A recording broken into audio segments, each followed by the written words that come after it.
quatrième séquence, et il faut la suite de cette séquence, comment on embarque la population.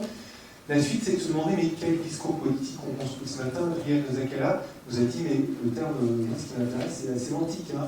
Comment on parle de sobriété? Et pour aborder ce point, alors vous avez sous les yeux Thierry Rétif. Bonjour Thierry, est-ce que vous m'entendez? Ouais, super. Est-ce que vous voulez nous dire un petit mot pour vérifier que le son fonctionne aussi dans l'autre sens? Alors pour le moment, on ne vous entend pas.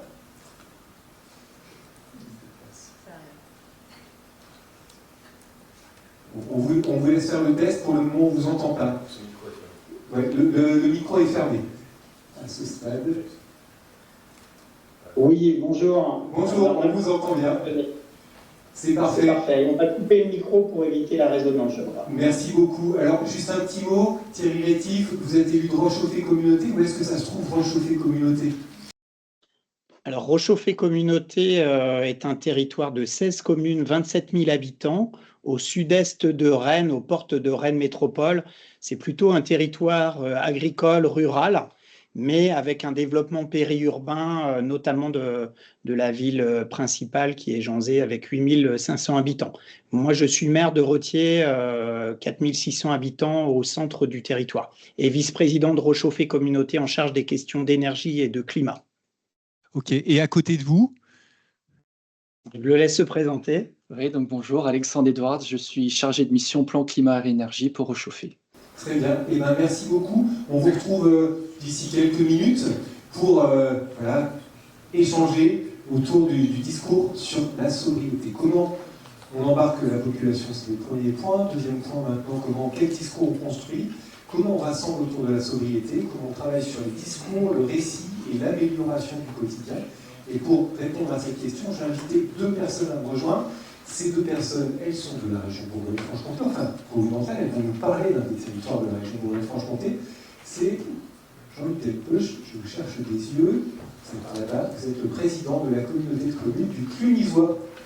Et puis, pour vous accompagner lors d'un barrage, je t'ai ajouté comme Bourgogne, bourguignonne et franc-comtoise, mais tu viens du Nord en réalité, mais tu connais très bien ce territoire du Clunisois, puisque vous avez travaillé ensemble. Est-ce que vous préférez qu'on s'assoie? Est-ce qu'on reste là comme, qu'est-ce que vous en pensez? On est bien ici? C'est bien, c'est confortable. Donc, je suis préparant cette journée. Je suis tombé sur un article du Monde dans lequel un élu s'exprimait sur les questions de récit, de discours, de vocabulaire apporté sur la sobriété. Et il disait, pour contourner les clivages, alors c'était présenté comme une com qui s'engage sur la transition écologique et sur la sobriété. L'article du Monde date d'il y a un an. Je pensais qu'il était tout juste tout récent, mais en réalité il date d'il y a un an. Donc ce que nous dit cet élu, c'est que pour contourner les clivages, il a fallu ruser, existe l'emploi de termes comme écologie ou sobriété. On n'a pas honte de ces mots, mais on ne veut pas braquer les gens. Il y a un effet repoussoir d'une écologie caricaturée comme punitive, et on peut vite être donneur de leçons. Voilà ce qu'on pouvait lire dans Le Monde en 2024. Et l'élu qui était intervenu, c'était vous, Jean-Luc Delpeuch. Vous avez prononcé ces mots. Est-ce qu'aujourd'hui, vous diriez la même chose, un an plus tard? Alors, d'une part, je les assume, mais je les précise peut-être. Pour ce qui nous concerne, ce mandat a commencé par l'élaboration d'un projet de territoire. Donc on a pris un an, 75 réunions, en pleine période Covid, à l'époque où il ne fallait pas faire de réunions, pour mettre au point notre stratégie de territoire. Et pour ce faire, on a posé deux questions. On s'est posé deux questions. De quoi est-on fier et de quoi a-t-on peur?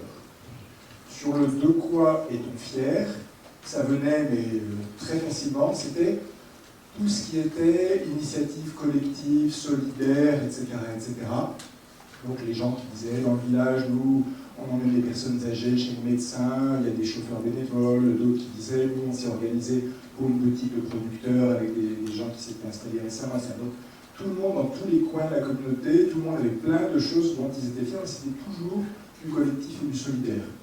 Ok, donc là, vous n'utilisez pas le terme de sobriété. Ce que vous êtes en train de nous dire, c'est, en posant cette question, de quoi êtes-vous fier? Qu'est-ce qui vous fait peur? Au fond, on est en train d'avancer sur la sobriété, ce qu'on dit.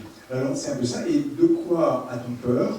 Eh bien là, les gens parlaient presque plus de l'avenir, soit mon avenir à moi en tant que personne âgée qui n'a plus de médecin, etc. dans le coin, soit c'est l'avenir de mes enfants, de mes voisins. Donc on va leur livrer un monde horrible, etc. Et finalement, notre projet de territoire, ça a été de se dire comment, à partir de ce dont on est fier, on résout ce dont on a peur.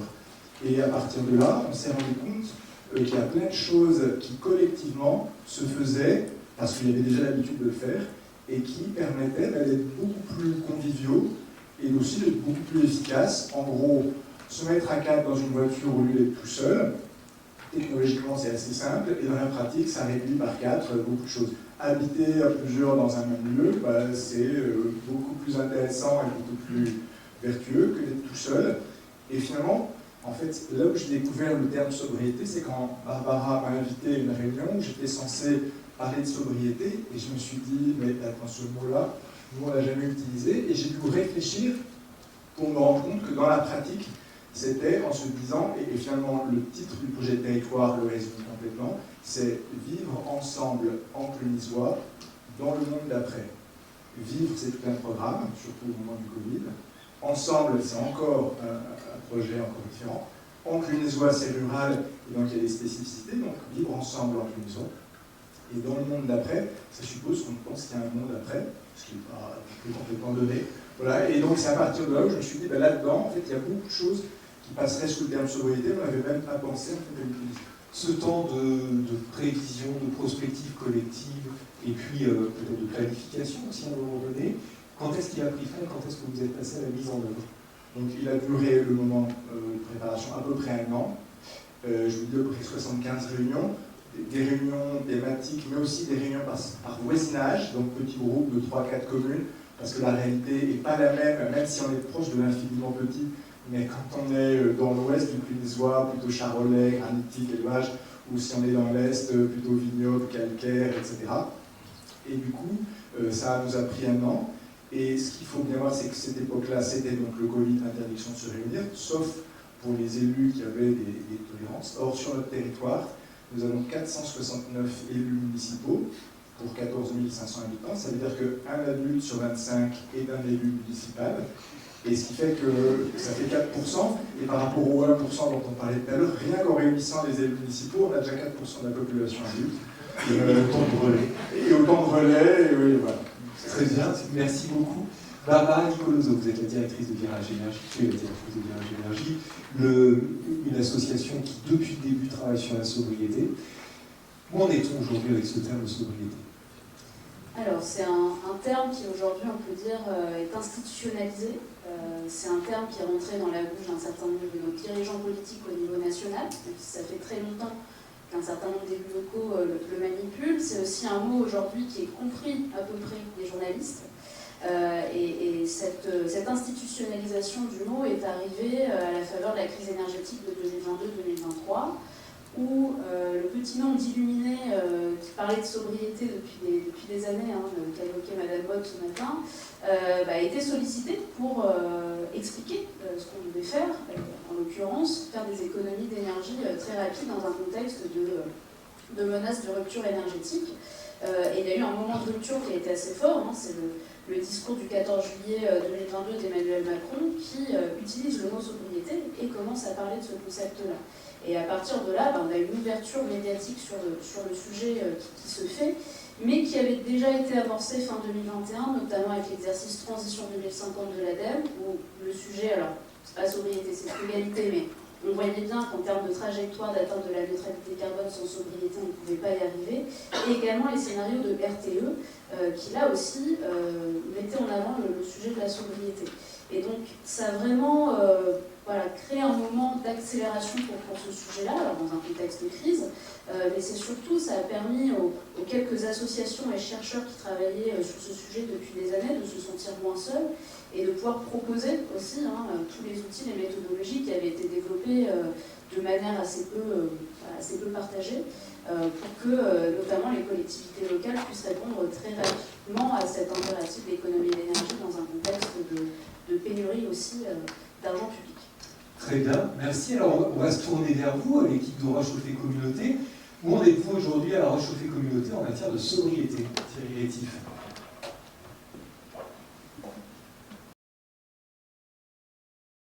Alors, en matière de sobriété, nous ne sommes pas allés très loin encore. Juste pour resituer, Réchauffer Communauté, c'est un territoire à énergie positive, territoire rural, je l'ai dit. On est engagé dans le réseau TEPOS et on a des dynamiques collectives assez fortes sur le territoire. Pour donner des exemples en matière de développement des énergies renouvelables, méthanisation territoriale, la filière bois-énergie-bocage, développement de réseaux de chaleur au maximum sur les différentes communes. Et puis un projet éolien citoyen là qui sera inauguré d'ailleurs demain.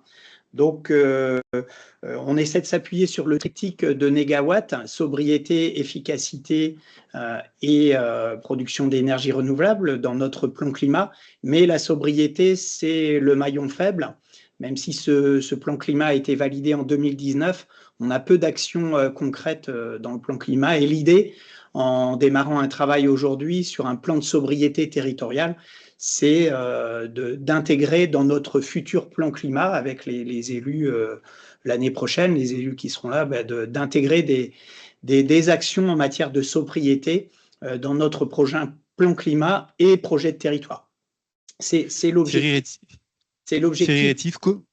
politique. Pardon. Je dis c'est l'objectif politique et juste, on vient de démarrer donc en 2025 un plan de sobriété territoriale avec un état des lieux, travailler sur la stratégie et maintenant on va essayer de faire émerger des pistes d'action. Il faut savoir qu'au préalable avec les services et animé par Alexandre, en 2023, il y a eu un travail de fait sur un plan de sobriété interne au sein des services de Réchauffer. Et là, l'idée, c'est plutôt de travailler sur un plan de sobriété territoriale, sur nos différentes politiques publiques et en essayant aussi d'embarquer les communes. Thierry, comment réagissent les autres élus de votre communauté de communes, des communes, à l'emploi de ce mot sobriété?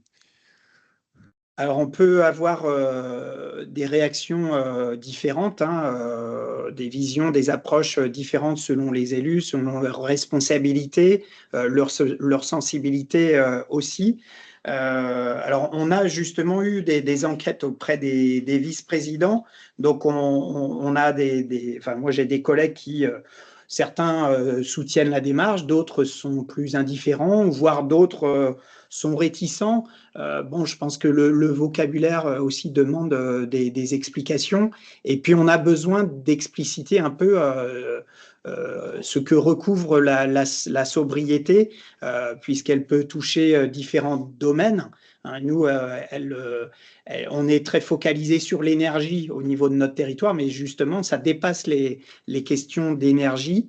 On a des élus qui restent encore à convaincre. Néanmoins, dans les séminaires qu'on a pu organiser, il y a eu plutôt une bonne participation et ça crée du débat. Et dans ce sens-là, c'est très bien. Et ça va demander aussi des explications aussi, puisque les élus peuvent confondre, mais moi le premier, les notions de sobriété et d'efficacité. C'est des notions qui se croisent ou qui sont liées. Voilà, donc des réactions différentes des élus. Très bien, merci beaucoup. Jean-Luc Delpech, même question pour le Clunisois. Comment réagissent vos collègues élus?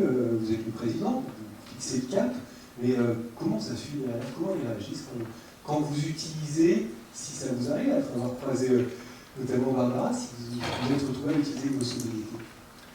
Alors, malgré ma rencontre avec Barbara, j'avoue que je ne multiplie pas l'usage du mot sobriété, tout simplement parce que le projet de territoire, et ensuite, il comporte des projets donc, par domaine. En fait, on s'est appuyé sur les besoins vitaux, donc se nourrir, se déplacer, se loger, se former, se distraire, etc. Chacun de ces domaines, on a 3 projets phares et dont on a pu suivre les réalisations tout au long du mandat. Et ce qui finalement mène la danse, c'est de voir comment on avance sur nos projets, où on en est. On vient de faire tout récemment une revue de fin de mandat. On peut dire que pratiquement, à quelques toutes petites exceptions près, tous les projets ont été réalisés.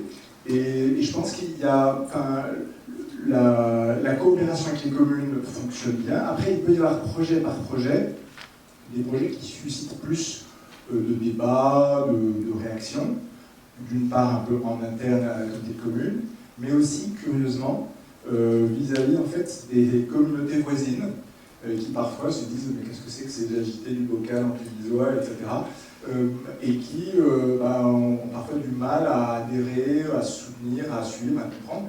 Et voilà, mais ça n'est pas, enfin, désolé de le dire de cette journée comme aujourd'hui, mais ça n'est pas autour du terme de sobriété que la mobilisation s'est faite. Par contre, je reconnais que ça pourrait très bien se faire, et je respecte profondément le fait que ça puisse se faire ailleurs, mais dans notre cas, ça n'est pas autour de ce terme qu'on a mobilisé. Ok, comment vous vous êtes pris pour construire du consensus? Alors, parce que vous n'utilisez pas le terme, mais quand même, il y a une idée, il y a une projection, on embarque. Qu'est-ce que vous avez utilisé justement comme élément de discours? En fait, vraiment, pour moi, il y a deux choses. Il y a d'une part un territoire qui a une longue tradition associative extrêmement dynamique, et les associations ont été des relais fondamentaux dans toute cette affaire-là. Il n'y a pas, je dirais, pas beaucoup de projets sur lesquels il n'y a pas une association qui soit, une ou plusieurs associations qui ne soient pas mobilisées. Et deux, c'est quand même la méthode du projet de territoire. Moi, c'est donc mon troisième et dernier mandat. Et je fais la différence entre les deux premiers où on a avancé avec des convictions, avec des opportunités, etc. Et puis celui-ci où on a pris le temps de construire un projet de territoire qui est vraiment le référentiel et qui fait qu'aussi bien pour les équipes de la communauté de communes, pour les élus des communes, pour les habitants, pour les associations, même si tout le monde ne connaît pas le projet de territoire par cœur, la question n'est pas là, mais il y a une espèce de cohérence globale qui fait que voilà, ça donne envie d'avancer. Très bien, merci. Barbara, je viens vers toi. Est-ce que c'est un problème qu'on n'utilise pas le mot sobriété comme c'est le cas? En fait, on fait de la sobriété sans le dire. Est-ce que ça pose une difficulté? Alors non, parce que ce qui est important, c'est le résultat. Et si le résultat, c'est une baisse des émissions de gaz à effet de serre, une baisse des consommations énergétiques, il n'y a aucun problème. Le terme de sobriété, j'ai même envie de dire le concept de sobriété est cependant intéressant, parce qu'il permet vraiment d'interroger les besoins, de trouver un équilibre entre le trop peu et le trop. Et ce concept-là, on a la chance en fait en France de l'avoir. Ce n'est pas le cas dans d'autres langues. C'est notamment des réflexions qui se mènent au niveau européen, et j'en profite pour saluer Energy Cities qui est dans la salle. C'est que nous, on a la chance d'avoir ce concept qui permet, en plus avec, on pourrait faire une comparaison aussi avec la sobriété alcoolique, l'ébriété alcoolique, on voit tout de suite. Tout de suite en France, ça nous parle. Ça parle tout de suite. Et donc du coup, les gens voient bien ce qu'on veut dire derrière le mot sobriété, c'est ça qui peut être intéressant. Ceci étant dit, aujourd'hui, il y a plein de collectivités qui font des actions de sobriété sans le savoir ou qui ne notent pas sobriété. Au final, si ça contribue à atteindre la neutralité carbone, il n'y a pas trop de problème. Alors, du coup, tu nous dis qu'il y a une difficulté au niveau européen, il faudrait qu'on s'accorde, etc. Si on creuse un peu, quel est l'intérêt au fond de l'émergence de ce terme? L'intérêt, c'est de sortir d'une vision de la transition qui serait uniquement technologique. Je pense qu'on peut faire le constat que jusqu'à peu, la transition énergétique, c'était surtout l'efficacité, la réhabilitation des bâtiments, du développement des énergies renouvelables, et tout le volet interroger les besoins, les comportements, les organisations collectives, parce que ça n'est pas que les éco-gestes individuels, c'est aussi collectivement comment on s'organise en tant que société, en tant que territoire, quelle quantité de ressources on a besoin. Cette dimension-là, qui est très politique et qui est aussi très sociale, était mise de côté. Et donc avec la sobriété, on peut vraiment avoir ce débat aussi de quelle quantité de ressources on a besoin, qu'est-ce qui est prioritaire, qu'est-ce qui est moins, et comment on se projette aussi dans des territoires qui sont amenés à changer de manière très importante avec le changement climatique. Donc au fond, ce qui compte, c'est pas tellement le mot sobriété, c'est d'aller questionner les besoins et d'aller discuter du changement de pratique. Et au fond, à travers, on pourrait se dire que sur le Clunisois, sur la communauté de communes du Clunisois, ce que vous avez fait en posant ces questions profondes, de quoi êtes-vous fier, qu'est-ce qui vous fait peur, au fond, sans poser la question de quoi avez-vous besoin, mais c'est la préparer. Oui, et comme on était dans la période Covid, la question des besoins fondamentaux se posait comme jamais. C'est-à-dire que toutes ces choses qui nous paraissent naturelles au quotidien, d'aller faire ses courses, de se réunir, de faire plein de choses comme ça, ça devenait vraiment une épreuve en fait. Et on se rendait compte combien, face à ces besoins fondamentaux, il y avait besoin de trouver des solutions, et spontanément, sans faire de grandes théories. Le moment où j'ai le droit d'aller faire mes courses, je vais le faire aussi pour mes voisins. Les gens qui ont du mal, les enfants qui suivaient les cours en ligne, les gens qui n'ont pas d'ordi ou de mauvaise connexion, ils viennent à la maison et puis on va leur donner un coup de main. Donc ce trésor en fait d'inventivité collective, on s'est dit, en fait, le Covid, c'est pourtant un truc qui était hyper prévisible, qui était annoncé par déjà des scientifiques depuis très longtemps. Or, personne, nous compris, on avait pris ça au sérieux, et du jour au lendemain, d'un coup, il faut inventer une façon de s'organiser. On s'est dit, toutes ces histoires de réchauffement climatique, d'effondrement de la biodiversité, ça aussi, on nous le dit depuis des temps, et c'est encore beaucoup plus, on va dire, grave que la pandémie. Or, voilà, est-ce qu'on va faire pareil? Est-ce qu'on va attendre le moment où on va vraiment complètement le nez dans le mur pour réagir? On s'est dit, non, déjà, c'est déjà très tard, c'est beaucoup trop tard, mais au moins essayons d'anticiper là-dessus. Et il y avait cette dynamique de se dire, ces choses qui nous paraissent évidentes, elles nécessitent en fait de les repenser entre nous, et c'est à partir de là où il y a des projets vraiment fédérant les gens qui se sont mis en place. Merci. Thierry Rétif, on entend que le thème de la sobriété, cette planification autour de la sobriété, c'est en réflexion au sein de Réchauffer Communauté. Selon vous, à quelles conditions on peut parler de sobriété aux habitants?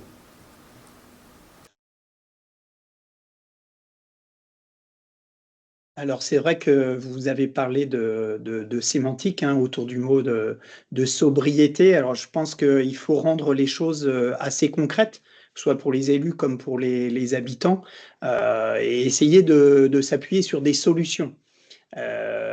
Alors c'est vrai que c'est pas simple parce que ça touche aussi à des évolutions, à des transformations complexes, changer nos modes de vie, nos modes de consommation, et on peut vite tomber dans les sujets plus négatifs de déconsommation, donc ou de décroissance. Voilà. Donc l'idée dans notre projet, c'est de rendre, et c'est dit aussi par les différents interlocuteurs, rendre la sobriété désirable.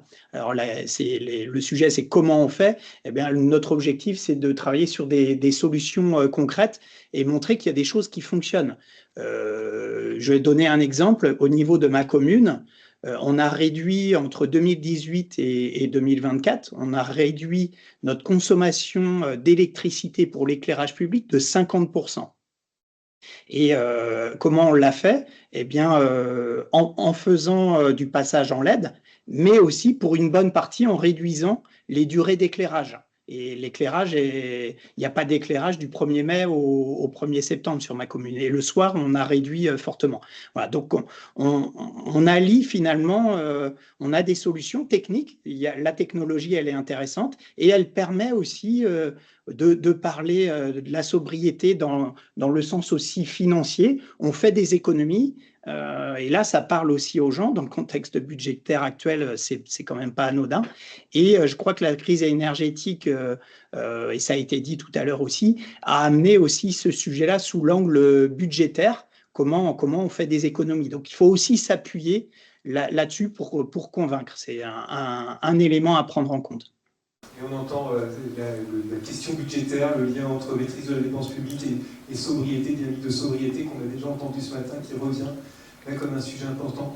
Jean-Luc Delpeuch, au sein de la Comcom du Clunisois, concernant les pratiques de sobriété, qu'elles soient portées soit par la collectivité, soit encouragées chez les habitants, quels sont les sujets de consensus et ceux qui font plus débat?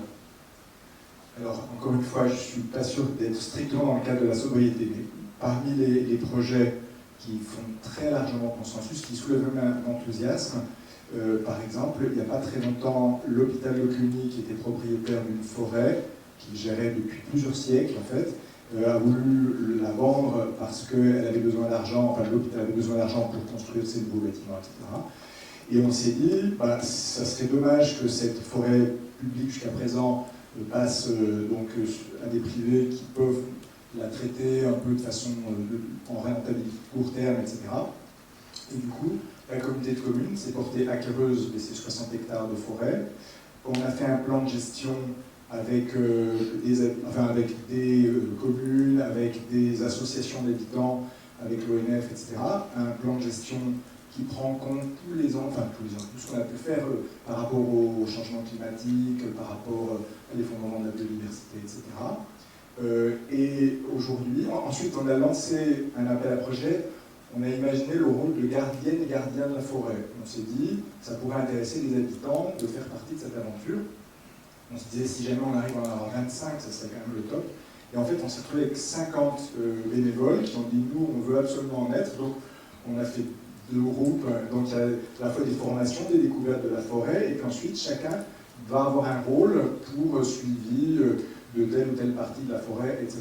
Donc ça, je ne suis pas sûr que ça s'appelle la sobriété ou sans ça a été défini, mais en tout cas, ça rentre complètement dans notre logique de prendre son sort en main et de faire des choses pour se donner un avenir. Et donc là, c'est un truc, on va dire, c'est consensuel à, je pense, 99,5%.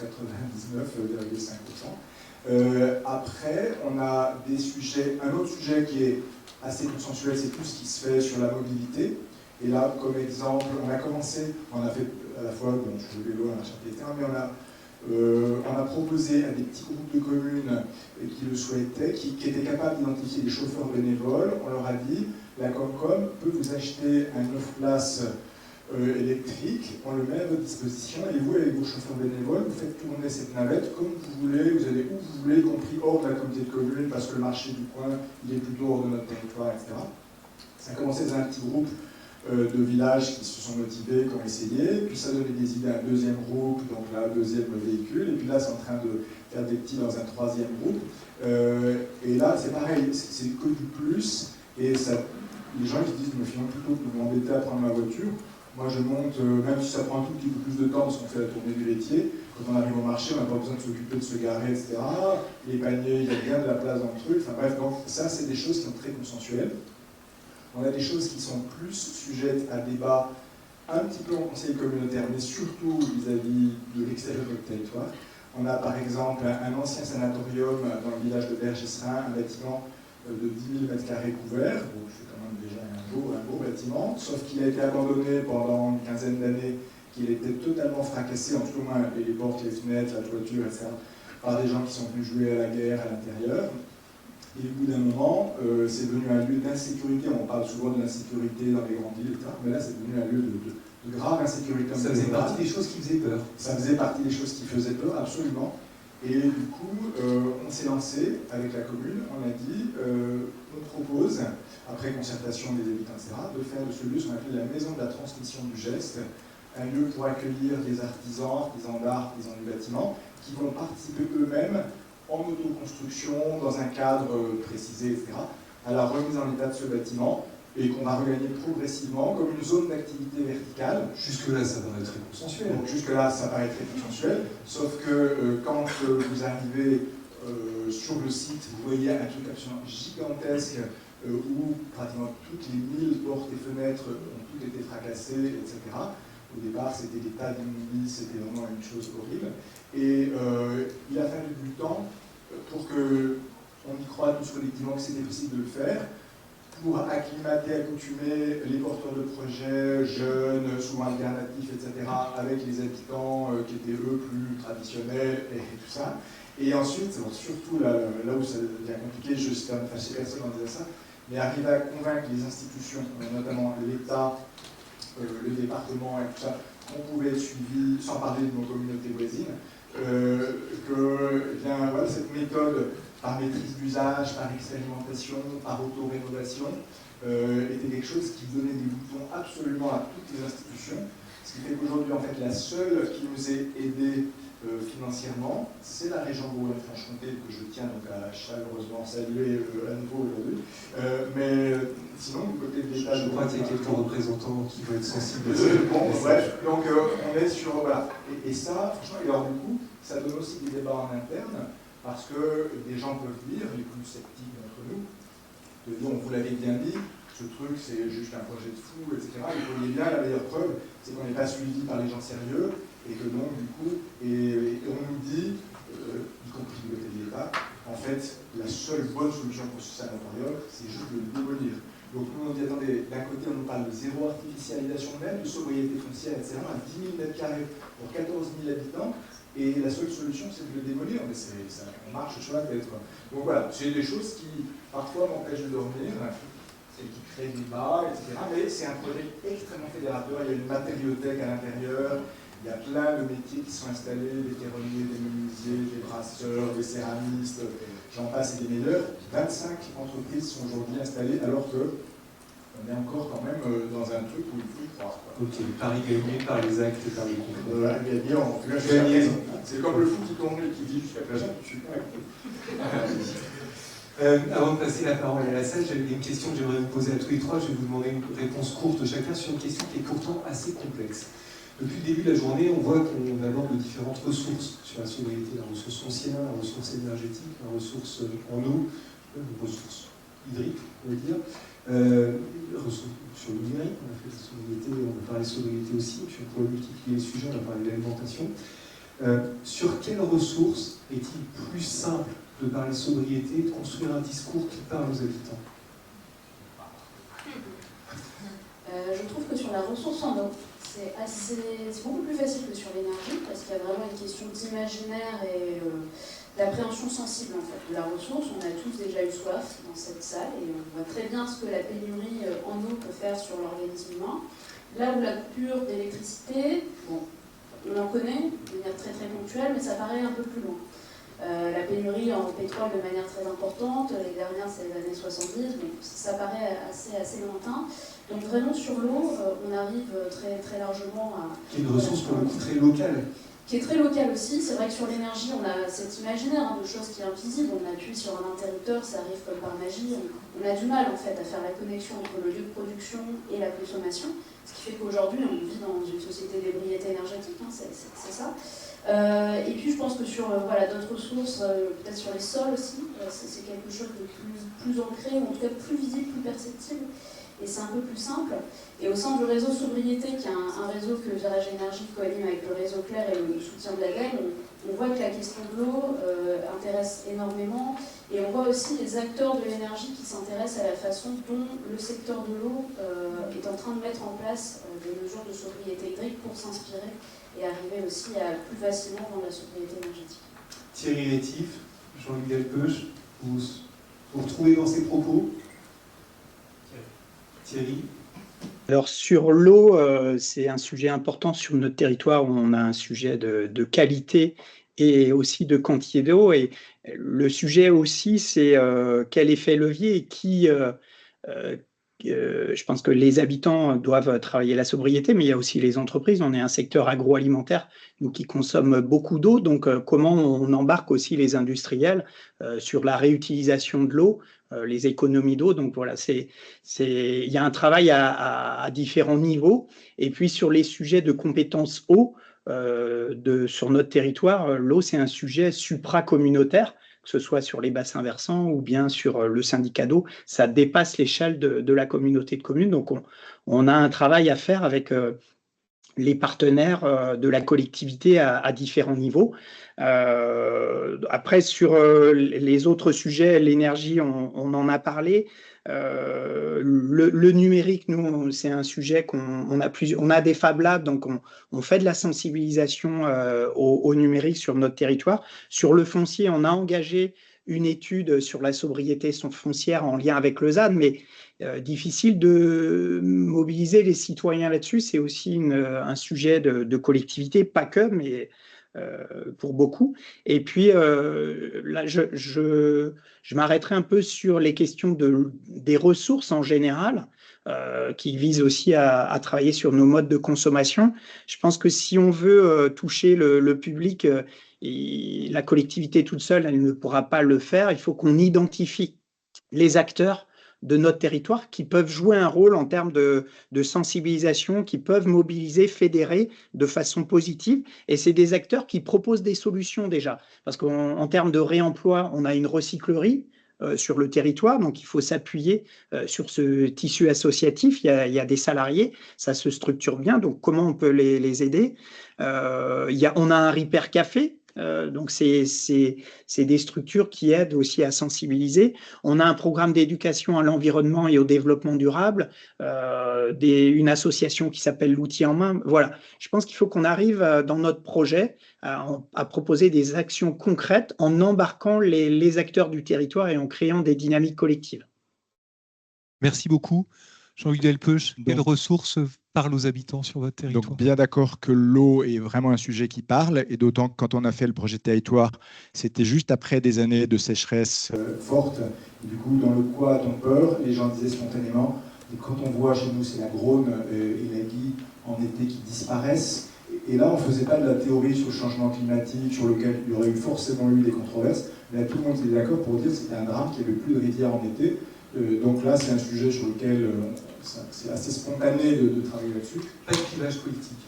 Non, franchement, sur cette question-là, je crois que non. Mais par contre, il y a un énorme chantier pour décloisonner et faire une vision intégrée du grand cycle de l'eau, etc. Savoir quelle est la bonne échelle. Enfin, c'est un sujet qui est très riche et en même temps très complexe. On a abordé, on aura les assises de l'eau en Clunisois là, au mois de décembre. Peut-être qu'on aura aussi des gardiens et gardiennes de la rivière, enfin, on va voir. Mais pour prendre un autre sujet qui n'a pas été abordé jusqu'à présent, et parce que le terme de ressources, moi je ne suis pas trop à l'aise avec. Ressources, on a l'impression d'un truc qu'il s'agit de consommer. Nous, une valeur en tout cas à laquelle vraiment tout le monde est attaché et qui peut faire commun, c'est le paysage. On a adopté un plan de paysage. Là, en termes de réunion publique, on avait des promenades de paysage. On a eu des centaines d'habitants qui ont participé à l'analyse du paysage, etc. Et finalement, ça c'est très fédérateur. C'est-à-dire, ok, on est tous attachés à ce paysage, et qu'est-ce qu'on fait ensemble pour que ce paysage il garde de la valeur à nos yeux?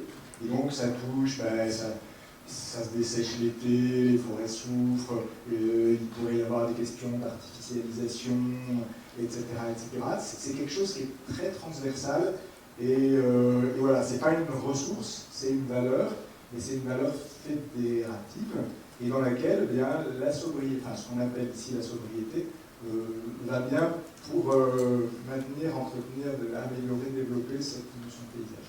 Merci beaucoup. Merci à tous les trois. Alors vous nous avez parlé de discours, de récits, de valeurs, d'émotions. Au fond, ce sont des choses qui nous touchent chacun. Et puis la construction d'un discours, c'est personnel, c'est un projet politique. Alors je propose qu'on passe pas à une phase de questions. Au fond, là, vous nous avez donné matière à réflexion. En revanche, je trouve ça assez intéressant dans la salle qu'il puisse y avoir quelques prises de parole, une phrase, deux phrases, on part pas sur de... pour partager, vous, qu'est-ce que vous en tirez de ce moment-là? Qu'est-ce que vous prenez? Comment vous souhaitez réagir? Pareil, je t'invite on peut prendre deux, trois réactions. Qu'est-ce que vous emmenez avec vous de ces éléments de récit? Qu'est-ce que ça suscite en vous? Pour ça, c'est pas facile. Ah, deux mains qui se lèvent en même temps. Monsieur, je vois aussi Dominique, on va commencer au milieu. Bonjour, donc Jordan Dietz, Organisation Métropole. Juste une petite question, c'est donc là on parlait du mot sobriété qui n'était pas forcément toujours, qui embarquait pas forcément les foules, et moi il y a juste une notion qu'on a très peu, enfin un mot qu'on a très peu utilisé aujourd'hui, je trouve qu'il pourtant pourrait être porteur de quelque chose, c'est la mutualisation. Je trouve que voilà, juste pas plus de... Vous dites c'est un sujet autour de mutualisation. Ouais, c'est simplement que voilà, la sobriété peut aussi être obtenue à travers la mutualisation, et voilà, je pense que si je devais amener une notion supplémentaire qui est plus engageante. Super, merci beaucoup.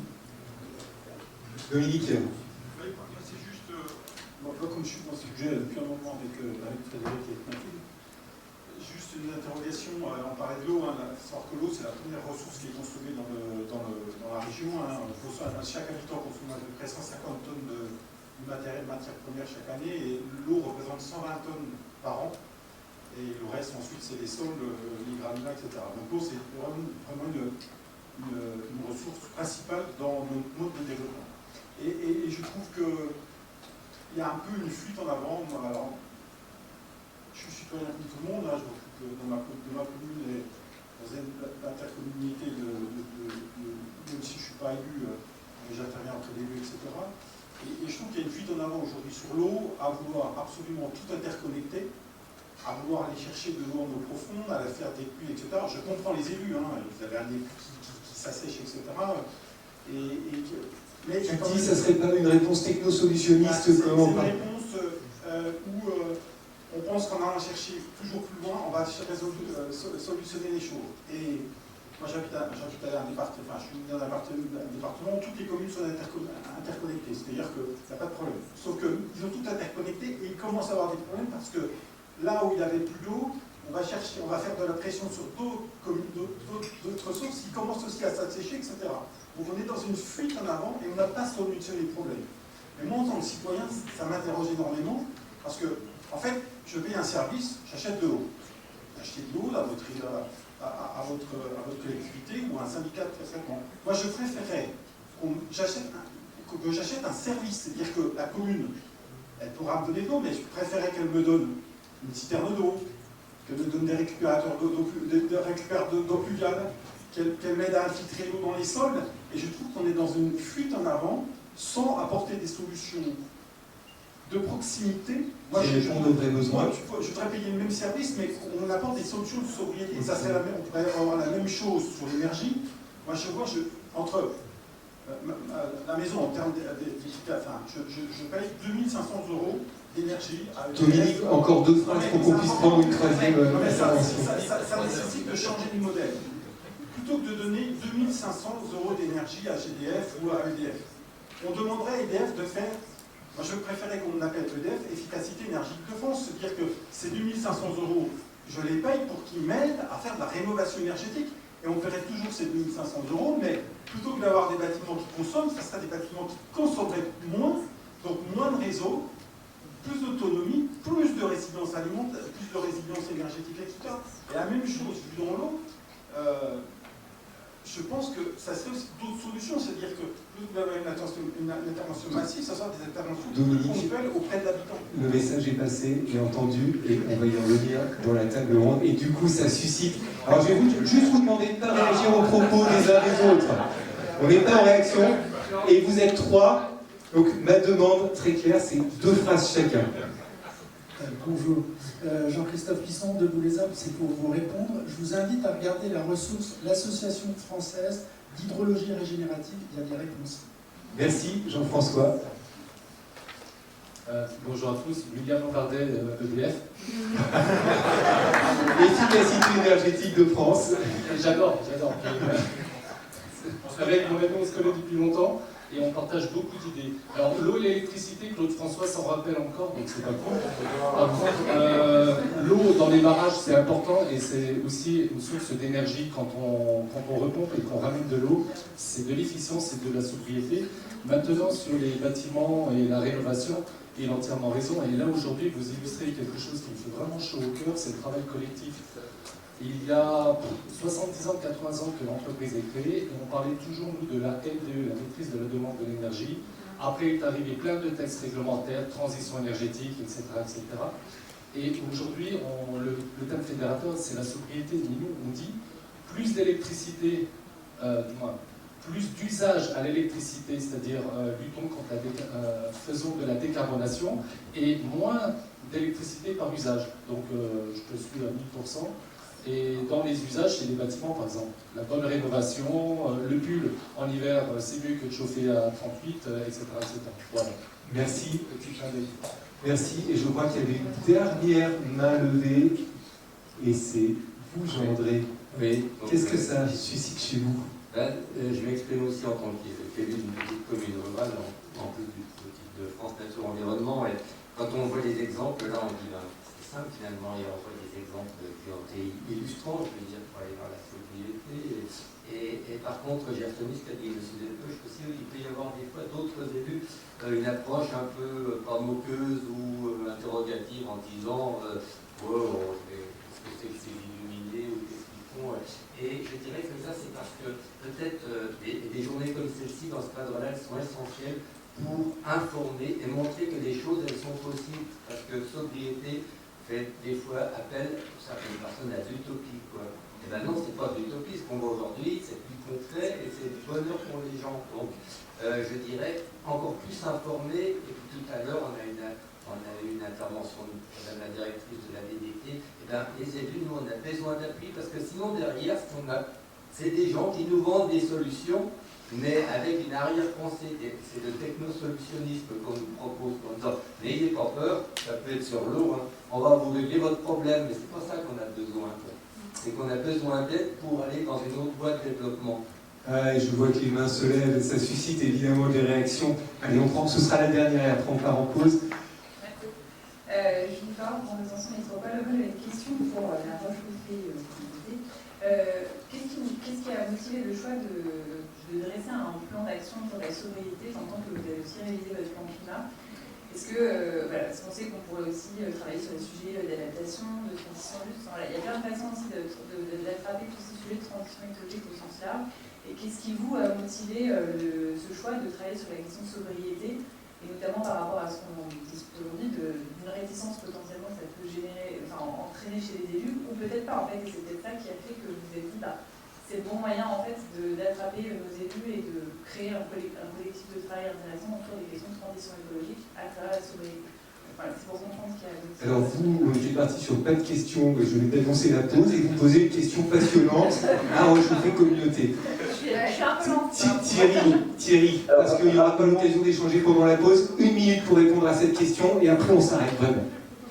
Alors, je l'ai dit, hein, l'objectif, c'est de réviser notre plan climat. Notre plan climat qui a des objectifs à atteindre, et notamment à horizon 2030. Là, c'est là maintenant, 2030. Et pour atteindre ces objectifs-là, en réduction des émissions de gaz à effet de serre, en réduction des consommations d'énergie, eh bien, on a l'enjeu de sobriété aussi. Si on n'atteindra pas nos objectifs, si on n'a pas des actions en matière de sobriété. Et jusqu'ici, on n'a pas réussi à beaucoup travailler le sujet. Donc, l'objectif, c'est que notre plan climat qui sera révisé avec les nouvelles équipes à partir de l'année prochaine, eh bien qu'on puisse intégrer des actions nouvelles, et ça pourra inspirer les élus aussi pour les intégrer aussi au projet de territoire. Voilà, il y a un objectif politique d'avancer le sujet, sinon on n'atteindra pas nos objectifs. Le développement des énergies renouvelables qu'on développe fortement sur notre territoire ne sera pas suffisant. Et bien sûr, je l'ai dit, la sobriété, elle doit aller au-delà de la dimension énergétique. Il y a tous les autres volets qu'on a abordés à l'instant. Merci beaucoup. Merci Thierry Rétif, Jean-Luc Delpech, Barbara Nicoloso pour être venus partager avec nous cette question.